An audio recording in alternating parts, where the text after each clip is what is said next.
नमस्कार, अस्सलाम वालेकुम। कैसे हैं दोस्तों जैसे कि आप जानते हैं मैं डॉक्टर आरिफ मलिक आप सभी के लिए आपके हेल्थ से रिलेटेड वीडियो लेकर आता रहता हूं, जिन्हें आप लोग देखते हैं, सुनते हैं और फ़ायदा उठाते हैं। आज इसी कड़ी को आगे बढ़ाते हुए मैं बात करूंगा एक ऐसी दवा के बारे में जो बवासीर की परेशानी में काफ़ी लाभदायक साबित होती है। जी हाँ दोस्तों, मैं बात कर रहा हूँ अर्श कुठार रस के बारे में। अर्श कुठार रस बवासीर की एक सुप्रसिद्ध दवा है।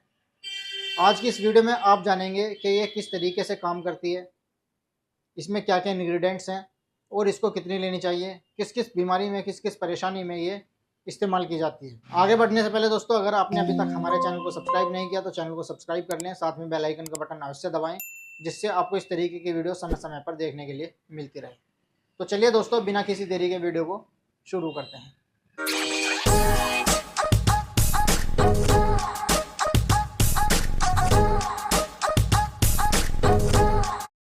दोस्तों, अर्श कुठार रस एक प्रकार की दवा है जो प्राकृतिक तत्वों से मिलकर बनी होती है और इसका जो उपयोग किया जाता है वो बवासीर या पाइल्स नाम की जो परेशानी होती है उसमें इसका उपयोग किया जाता है। आयुर्वेद में बवासीर को अर्श कहा जाता है, इसीलिए इसका नाम अर्श कुठार रस है।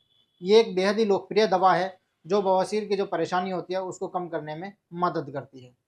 अर्श कुठार रस में मौजूद तत्व जड़ी बूटी और खनिजों का मिश्रण है। इसका उपयोग औषधीय प्रयोजनों के लिए किया जाता है। अर्श कुठार रस में शुद्ध गंधक, ताम्रभस्म, शंखभस्म, लोहभस्म, हरितकी, विभितकी, अम्लकी, विडंग, चित्रक, वच आदि तत्व पाए जाते हैं।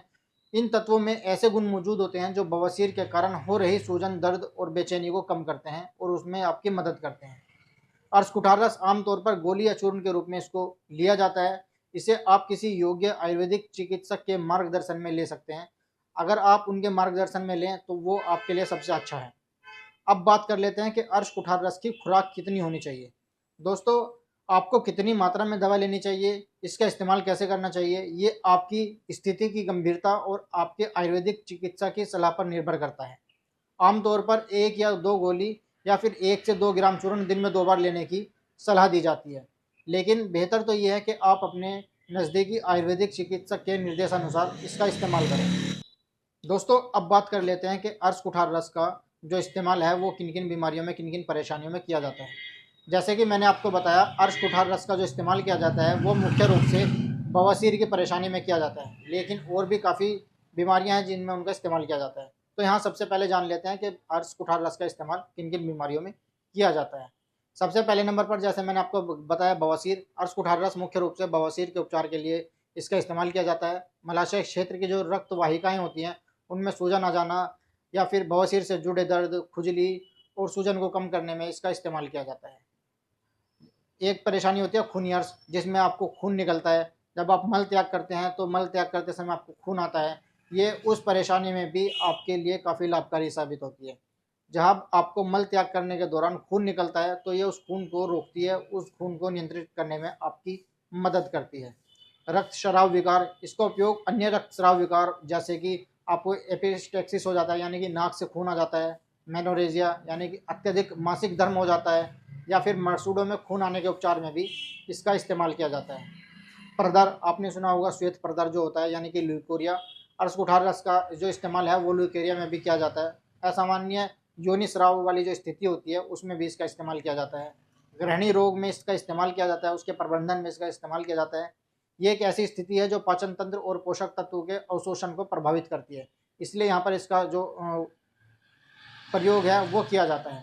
अर्श कुठार रस के कुछ दुष्प्रभाव भी हैं जो आपको जान लेना बेहद ज़रूरी है, क्योंकि ऐसा नहीं है कि आप अपनी मर्ज़ी से दवाइयाँ लें और अपने जो बवासीर की परेशानियाँ उसको ठीक करें। इससे आपके जो गैस्ट्रिक जलन होती है वो हो सकती है।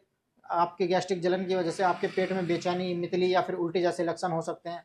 कुछ मामलों में ये दवा ढीले मल या फिर दस्त का कारण भी बन सकती है। अगर आपको लगातार गंभीर दस्त का अनुभव हो रहा है, आपको ऐसा लग रहा है कि आपको गंभीर दस्त हो रहे हैं इसको लेने से, तो आप अपने निकटतम आयुर्वेदिक डॉक्टर को दिखाकर इस बीमारी का भी उपचार करा सकते हैं और उस डॉक्टर को बताइएगा कि मुझे इन परेशानी होती है, इस दवाई से ये परेशानी होती है।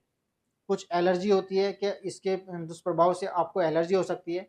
ऐसा नहीं है कि हर किसी मरीज़ को एलर्जी होगी, लेकिन किसी किसी मरीज़ को इससे एलर्जी हो सकती है, चक्कर आ सकती है, सूजन महसूस हो सकती है, कभी कभी आपको सांस लेने में भी कठिनाई हो सकती है। लेकिन ऐसा नहीं है कि हर मरीज़ में ये होगी। 100 में से 1 या 2 मरीज ऐसे हो सकते हैं जिनको इस तरीके की परेशानियों का सामना करना पड़ सकता है। तो आज की इस वीडियो में दोस्तों बस इतना ही।